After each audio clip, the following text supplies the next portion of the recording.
guys, what's going on? This is Travis P11. We are back to the channel. Well, as you know, I'm getting ready to be doing some springtime, summertime three-gun competitive shooting. And one of the things that I needed to do was to get myself a different shotgun. Now I'm going to do a different video on this shotgun just a little bit later on. But one of the things that I need to do to get this gun prepared for three-gun is to prepare it to carry more shells. Okay, so the more shells I carry right on the gun, the faster it's going to be for me to reload, the more convenient it's going to be for me to have shells on me. So I went ahead and bought an S&J Hardware detachable shot shell carrier, 6 shots in black. I think it was $14.99 is what I paid for it, and then like maybe $4 or $5 for shipping. And what's nice about it, it does come with a nice thick piece of Velcro on the back. You get their card in it. Oh, it does come with an alcohol swab. You can also use your own if you need to, if you have a lot of oil on the other side of the receiver where we're going to install this. So again, this is going to give you the ability to carry an extra 6 shells with you. And they're going to be right up where you can grab them with your left or right hand and throw them into the magazine or the chamber, however you want to get your gun loaded. And so we're going to do just a quick install on this part. Now I know this is nothing complicated. I know it's actually very easy. Just a couple little things you want to take into consideration when you're installing this particular part on the gun. And so I think what we'll do is we'll go ahead and get started. All right, so here we go. Okay guys, so first things first, obviously you want to make sure that the shotgun is unloaded before you do any of this work on the firearm. Now this particular shotgun is kept for home defense, so I did have a round in the chamber, I did have the safety on, but I also had 7 rounds in the magazine too. This is a 7+1 shotgun. By the way, a little bit about the carrier itself. It's from S&J Hardware, which is actually up in Ontario, Canada. And their number is 613-921-4041. I did buy this with funds from the channel, so this was not given to me. So if this is a great piece or a piece of crap, you're going to find out in this over the course of my season using it in 3-gun. Now the actual unit itself is a nice heavy duty, it's got nylon, ballistic nylon. I mean, it's a very stout, sturdy piece. This does not flex easily. It's the kind of piece where if you grab your little ribbon here and tear it off, it's not going to break or crumble or fall apart on you. This is very heavy webbing. Elastic. Okay, very heavy duty stretching. I'm very impressed with the overall construction considering how inexpensive it is. There's a few other companies that make these. And okay, I did notice that it's an even stitching up on the top and the bottom, but we're going to keep it this way so that we have the loop towards the back so we can grab it with our left hand to tear off the shells and slap a fresh one on if we need to.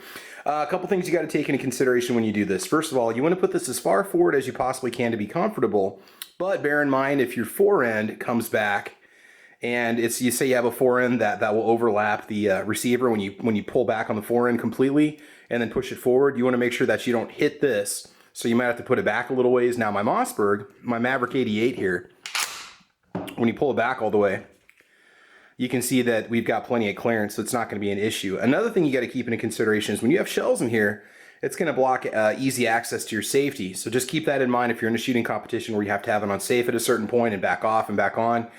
You don't want to get complacent because you're blocking the safety, your safety release, however you want to set it up. With shells, okay, so that's something else to keep in consideration. They could just be sticking down below, just to the point that it interferes with your safety operation. Also your, I guess you could say, magazine release button, the button that you use to move the fore end, okay, when you need to clear the shotgun. That if you have it back too far, you could also be blocking that button too. It's going to be harder for you to access. So there's going to be some ergonomic issues that you could run into when you install this particular part. And again, hopefully I gave you a few little tips and tricks, maybe some things that you didn't think about before. So, all right, so we'll go ahead and get this surface prepped. So we're just going to get a little bit of rubbing alcohol in here. We're going to put that on the washcloth, wipe that off first, dry it off, and then we're also going to hit it with this swab because I've got a lot of CLP that was on here that's been sitting here for like a week. And so that's something to keep in consideration. It's up to you if you decide that you want to trim off this Velcro at all on the back. I'm going to take a look at it before I even start filming. Make sure it's not going to be overlapping or hanging over the top. This isn't the largest receiver I've ever seen, so it's very narrow, and the Velcro should just fit just right. Also, something else to keep into consideration. I've not disassembled this firearm yet, but if it involves pushing out any kind of pins to remove the trigger group, you want to make sure that you don't block that with the Velcro, because if you do, you're gonna have a hard time accessing that pin without having to cut that Velcro out of the way, which could then compromise your sticking power, I guess you could say, of that sheet of Velcro. So just lots of little things to take into consideration once you start adding accessories to your gun, okay? So let's go ahead and prep the surface. So we'll just go ahead and put a little bit of rubbing alcohol, okay, on a washcloth, all right? And just go ahead and make sure it's not soaked, just kind of damp. That's all you really need to do. And just start wiping. And the surface could get dull. Okay, it should not take off any paint. I've cleaned firearms parts before with rubbing alcohol with no issues. And again, we're just going to wipe off this particular side. Okay, not much is coming off there. It's not too bad. Okay, I'm going to go ahead and dry it. Oh yeah, you can definitely see how that's the matte is definitely coming out on that. It's much more matte finish now, much more smooth. Not oily at all from all that CLP I had on there. Okay, we'll go ahead and grab the little swab wipe they give you. Why not, right? Now this should dry quickly since we've got an oil-free surface. Okay, looks good. Okay, now I'm not going to do this on camera, but the next thing I'm going to do is go ahead and just check that Velcro. I'm going to see exactly where I want to put it before I put it anywhere, so we'll just go ahead and take it off the strap. And you can see through it to see what you need to do. Yeah, it looks like I'm probably going to have to trim off. I'm going to maybe trim it to fit because I don't know if well, it looks like it's going to be okay. We'll try and see what happens. If it starts to, I'm going to probably take off just a little bit off the top here so that it fits the receiver. I don't know if I really want it sitting over the top or not. I'll have to think about that. But again, aesthetically, it might not look good, but from a functionality standpoint, it's going to be exactly how it needs to be. So I'm going to fool around with that for a little bit. And then when I decide to put this on, I'm going to put it on. I'll go ahead and I'll bring the camera back on. Okay, so just hang tight. Okay guys, for this particular portion, we're just going to go ahead and hand film it. And I'm just pushing down on the Velcro. I got a little corner that's kind of sticking up here. If that gives me some fits, I'll just go ahead and trim it off. And I did go ahead and make sure I had clearance for the pin. It goes all the way to the front. And I am just right on the edge of the receiver itself. So I think we're going to be okay. But I just want to kind of show you what that looks like. I'm just along the lower edge right here before it starts to fold under.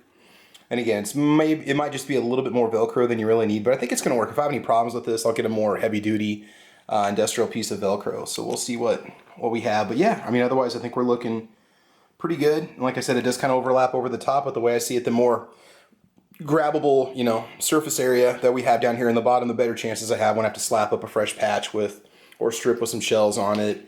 Or tearing off without having anything else come with it. So I'm not actually going to tear off the shells. I'm going to put some shells in it and then mount it and then just let it sit. I'm going to actually let it just sit flat because I want the adhesive to, I want to make sure it's nice and stuck on there. It's not going to come off. I don't want to risk having any problems with the adhesive. So we'll go ahead and move on to that next. So again, just to kind of show you the line that I followed. Again, it doesn't seem like a big deal, but this is one of the primary pieces of this install. So it's something you definitely want to look at. Okay, so I'll go ahead and put some shells in the carrier itself, and we'll go ahead and get the firearm reloaded exactly how we need to keep it, and we'll go from there. Okay, another quick little modification that I had to make here just to show this to you. I went ahead and cut the corner off right there, and it kind of just goes along with the natural contours of the gun. There's about probably a ½ inch on that right side that I could also remove, but I'm not going to worry about it unless it starts to peel off. So we just snip that corner right there, so it just kind of comes up and then goes straight across. So that's one extra modification you might want to make. That little corner just didn't seem to have a lot of adhesive on it, and it was starting to curl up just a little bit, and so we went ahead and just snipped it. So, all right, and let's go ahead and get that shot carrier mounted. Okay, guys, when it's all said and done, this is what we're looking at here. Not bad, not bad. And it doesn't block like I thought it would. It's just kind of anticipating some blockage. It does kind of cut off, where you can reach the safety from. But for the most part, if you're just accessing with your fingers, you should be okay.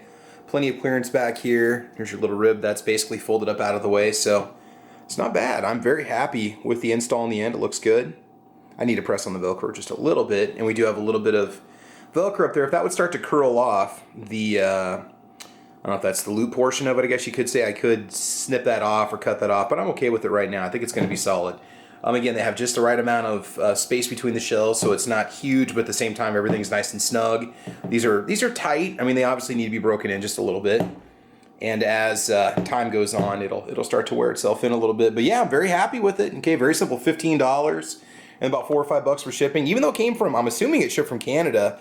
I had the part within about a week, so I mean the shipping was awesome. I mean it was very, very cool. So yeah, there you go. Adds another 6 rounds to your Maverick 88. Keep wanting to call it a Mossberg 88. Well, it may be Mossberg, but anyway. Yeah, so that's going to push me up to 14 rounds, which I would hope will get me through most stages. If I need to, I could always get another one of these and then just get a AR-15 mag carrier. and just put that in there. There's pouches that they make that are designed to carry these also, so I can slap another 6 rounds on if I need to. And I think that's pretty much about it. So there you go, guys. All right, so I'll just be showing off the shotgun here in another video in a little bit. Just kind of talking about my whole 3-gun exercise and the shotgun that I plan on using and so on. But Maverick 88, picked it up for about, I don't even know, 230 bucks, I think, somewhere around there, which is pretty much par for the course. I know some places sometimes have them for under 200. You know, gun prices is just kind of what you catch at the time. So there you go. All right, guys, I want to thank you for joining me today. Please like or subscribe. You can check me out over on Facebook, Twitter, Instagram, over on gunchannels.com with the Ordinary Average Guy Gun Channel. Got a lot more videos lined up for you, and hopefully, if things go well, I'll have my final pouch that I need to finish up my belt for 3-gun competition. I can show that off too. So again, I'm getting very excited for it. It's going to be a good time. Should be a fun shooting sport and definitely a challenge. So there you have it, guys. All right, guys, I want to thank you for joining me today. Again, please like or subscribe. And as you know, I want you to have fun and I want you to be safe. Have a great weekend, guys, and we will talk to you soon. All right, bye-bye.